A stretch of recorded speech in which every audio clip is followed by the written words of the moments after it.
Volver a hablar con Jim Rickards, autor de este éxito instantáneo, El nuevo caso para el oro. Está volando de las estanterías de todo el mundo. Jim, bienvenido de nuevo. Gracias, Max. Es un placer estar aquí. Llevamos ya varios años hablando también en este programa de esta futura materialización de la hegemonía del oro. Pero ahora ha dejado de ser una teoría. Ya está aquí, está pasando. La tendencia se está acelerando, tal y como demuestra el hecho de que los países estén repatriando su oro, de que la gente se fije en los balances de China y Rusia y digan, vaya, tienen muchísimo oro. Este metal precioso se está volviendo a convertir en un factor importante. En el último programa empezamos a hablar de la repatriación del oro de Alemania y de la movilidad de Estados Unidos en lo que a la confiscación del oro se refiere. Así es. Parte de este oro está en Nueva York y otra parte creo que está en West Point. Sí. Me gustaría retomar esta idea. ¿Cuál cree que será la tendencia? ¿Habrá más repatriaciones?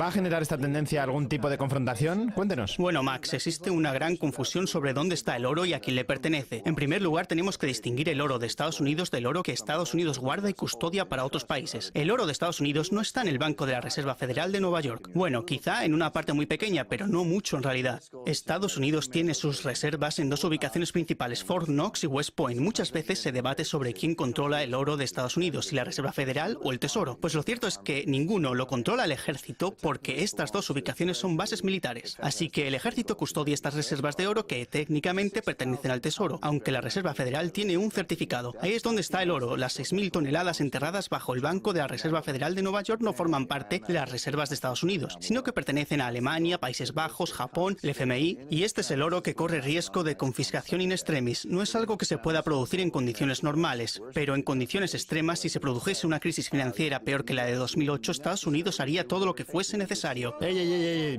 ¿Peor que la del 2008? Sí, mucho peor. ¿Qué? ¿Cómo? Jim, no puede soltar una bomba así y esperar que no le preguntemos. ¿Qué es lo que nos aguarda? Es ciencia pura y dura, Max. Tenemos que remontarnos a 1998, cuando se produjo la caída de Long Term Capital Management a causa de la crisis financiera. En aquel entonces yo trabajaba como asesor jurídico para Long Term y negocié el rescate con la Reserva Federal y el Tesoro. ¿Estuvo alguno de los gestores de los fondos de cobertura a punto de perder su yate? Porque eso habría sido una tragedia nacional. Sí, hubo que rescatar algunos yates y colecciones de arte. Pero mire, la mayoría del dinero que se perdió con Long Term era dinero nuestro. De los 4.000 millones de dólares, 2.600 millones eran de directores del Long Term Capital y 1.000 millones de la Unión de Bancos Suizos. Así que la pérdida de dinero estuvo muy concentrada entre la gente que dirigía el fondo y los irresponsables. Alan Greenspan Y Will McDonough, presidente de la Reserva Federal de Nueva York, no nos rescataron a nosotros, sino a sí mismos. Nosotros debíamos 1,3 billones de dólares a los bancos. Como le digo, Long Term Capital estuvo a punto de quebrar. Si esto hubiera sucedido, nosotros podíamos habernos salvado, pero los bancos tendrían que haber asumido esos 1,3 billones en sus balances. Los mercados no estaban lo suficientemente robustos como para cubrir esa deuda, que habría provocado el desplome de todos los mercados bursátiles y de bonos del mundo. Así que podríamos decir que nos rescataron para salvarse a sí mismos. Está bien, es comprensible. Después llegamos al año 2008, cuando hablamos de una catástrofe financiera aún mayor. Estuvimos a días de que se produjese un derrumbamiento secuencial de todos los grandes bancos mundiales. ¿Qué pasó? Que los bancos centrales rescataron a Wall Street. En el 98 Wall Street rescató un fondo de cobertura y en el 2008 los bancos centrales a Wall Street. ¿Es lo que se considera un riesgo moral? Correcto, cada rescate es mayor que el anterior. En 2018 serán los bancos centrales los que estén en peligro. ¿Y quién va a rescatarlos? Solo hay un único balance limpio en todo el mundo y es el FMI. Así que cabe esperar que el FMI emita su dinero, los derechos especiales de giro o DEC para rescatar a los bancos centrales, y si me equivoco serán porque sucede antes de lo que yo creo. Calculo que pasará en unos 2 o 3 años, pero podría ser incluso antes. Se podría decir que esta es una de las predicciones que llevan su nombre. Y en muchos sentidos, usted ha trabajado marcha atrás a partir de ahí. Recuerdo cuando charlamos en el lanzamiento de su libro en Londres y la frase con la que me quedé. Cualquier cosa que pueda enrollarse, acaba enrollándose. Así que creo que parte de este riesgo moral que existe en Estados Unidos, donde hemos asistido a un repunte de los mercados de bonos durante los últimos 3 años, es que cada vez que se comete un error, se puede reempaquetar, revender y extender el plazo de vencimiento. Analicemos la tesis Kaiser. Cualquier cosa que pueda enrollarse, acaba enrollándose. Esto es exactamente lo que ha pasado. En 1998, un fondo de cobertura se enrolla en los balances de Wall Street. En 2008, Wall Street se enrolla en los balances de los bancos centrales. Y en 2018, por ejemplo, los bancos centrales se enrollan en los balances del FMI. ¿Qué será lo próximo? ¿Marte, Júpiter? No lo sabemos, no hay ninguna institución mayor que el FMI. En el fondo da igual, lo único que les importa es seguir con el juego unos años más. Pero yo me hago una pregunta, si el papel de los bancos centrales a través del FMI es el resultado de un desplome de la confianza en el dinero de los bancos centrales, ¿por qué debería la gente tener más confianza en ese dinero? Como ya hemos visto, pueden desplomarse muy fácilmente. Además, si los del DEC funcionan es porque nadie o muy poca gente entiende cómo funcionan. Si lo supieran o si tuvieran una idea de que son una forma diferente de dinero fiduciario, ¿por qué se iban a fiar? Y ahí es cuando volvemos al oro. Podríamos verlo como si fuera una carrera de caballos. Imagine que tiene 14 caballos corriendo en la pista, dólares, euros, yenes, yuanes. Pero también tiene bitcoins, oro, DEC. Todos estos caballos monetarios galopan por la pista, pero al final puede que queden solo dos, el oro y los DEC. ¿Y el Bitcoin? Bueno, quizá. Quedan tres, pero espere un segundo. Vale. Me gustaría seguir con el concepto del enrollamiento del que hablábamos porque puede que haya gente que no lo haya entendido muy bien. Dicho de otra manera, si tienes 10 bonos que están a punto de quebrar, los empaquetas en un único bono. Así es. Los enrollas en un bono y generas así un plazo de vencimiento y una rentabilidad que básicamente lo hacen deseable. Sí, mayor plazo de vencimiento, mayor rentabilidad. Una parte, claro, pero tienen mayor plazo y además se pueden renegociar. Así que tomas estos 10 bonos y los enrollas en uno solo, esperando que los mercados sean lo suficientemente amplios como para integrar este tipo de producto. Y lo que usted nos cuenta es que Long Term Capital Management se enrolló y se integró en los balances de los bancos. En Wall Street, sí. La caída de Wall Street en el 2008 se enrolló y se integró en los balances de los bancos centrales. Los bancos centrales, sí. Y ahora su nueva predicción, Jim Rickards, vaticina el enrollamiento de los DEG. Dicho de otra manera, los bancos centrales quiebran y todas esas monedas fiduciarias acaban en el FMI, actualmente dirigido por Christine Lagarde, Sí. que cuenta con su propia moneda llamada Derechos Especiales de Giro, DEG. Así es. Y crearán todo lo que sea necesario, quizá por valor de 100 billones de dólares. Sí, 100 billones de DEC. Se deshacen de toda la basura de los bancos centrales y siguen con el jueguecito durante otro periodo de tiempo, esperando que algo o alguien lo rescate en algún momento. Aunque esa sería la próxima estrategia antipánico. Esa es su teoría, ¿verdad? Así es. Bueno, en primer lugar no es una teoría, Max. Podemos ver cómo se aproxima. Las bases ya están sentadas, aunque, como le decía, sucederá antes de lo que se pensaba.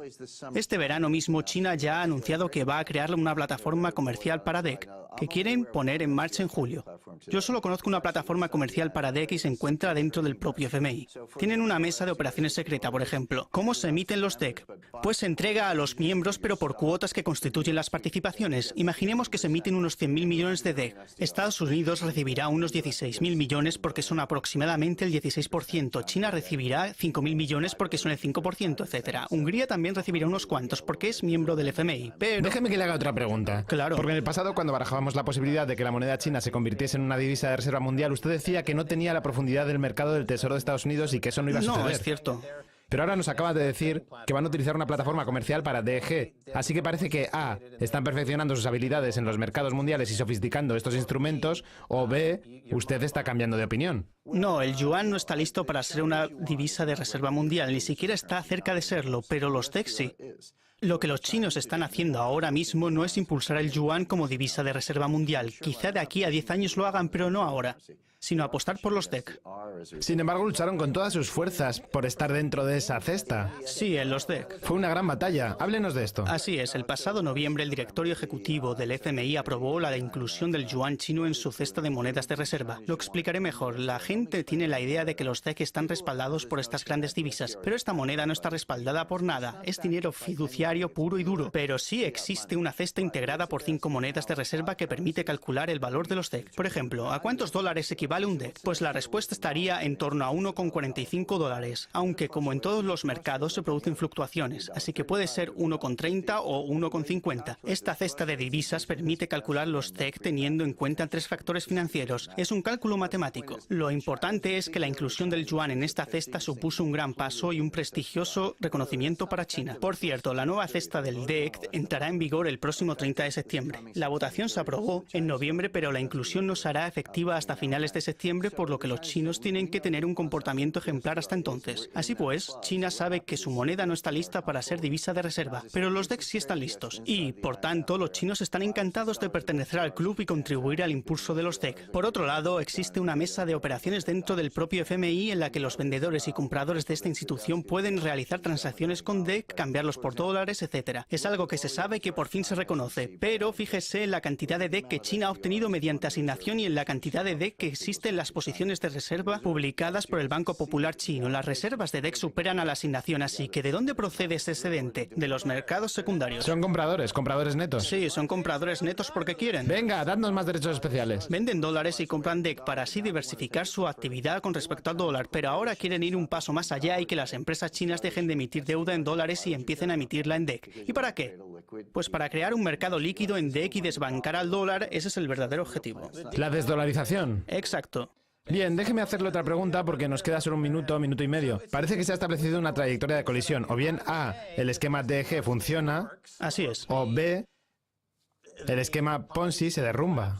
Sí. Y se produce una reevaluación del oro. Correcto. Aunque solo funcionaría de acuerdo con las fórmulas que usted nos explica en este maravilloso libro, El nuevo caso para el oro, según las cuales tendríamos que hablar de una fijación de precios no deflacionista con un mínimo de $7.000 por onza. Sí, bueno, yo hablo de un mínimo de $10.000 la onza. De acuerdo, $10.000. Pasamos de los 7.000 a los 10.000 porque se ha seguido imprimiendo dinero. Se trata de una simple proporción entre el oro físico y el dinero que se imprime. Obviamente el oro físico no ha variado demasiado, mientras que la impresión del dinero sigue aumentando, por lo que el precio deflacionista implícito también se incrementa. Como ya pasó en los 30. Así es. Aumentaron el precio del oro frente al dólar. Exacto. Entre 1929 y 1933, el precio del oro aumentó un 75%, pero fue cosa del gobierno. Ellos fueron los que subieron el precio para provocar inflación. Dicho de otra manera, tenemos dos opciones. O bien el esquema Ponzi se derrumba y se produce una revisión del precio del oro, o bien se lleva a cabo el fandango DG y se ven obligados a hacer una revisión aún mayor del precio del oro poco después. Sí, pero el fandango D conlleva una elevada inflación. El precio del oro sube en los dos casos, bien porque el gobierno decida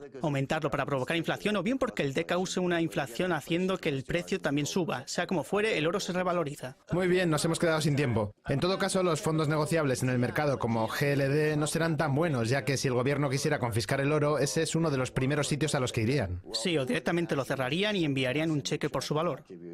Claro, esos esquemas en papel no garantizan el oro físico. Jim, muchas gracias por estar en Kaiser Report. Gracias, Max.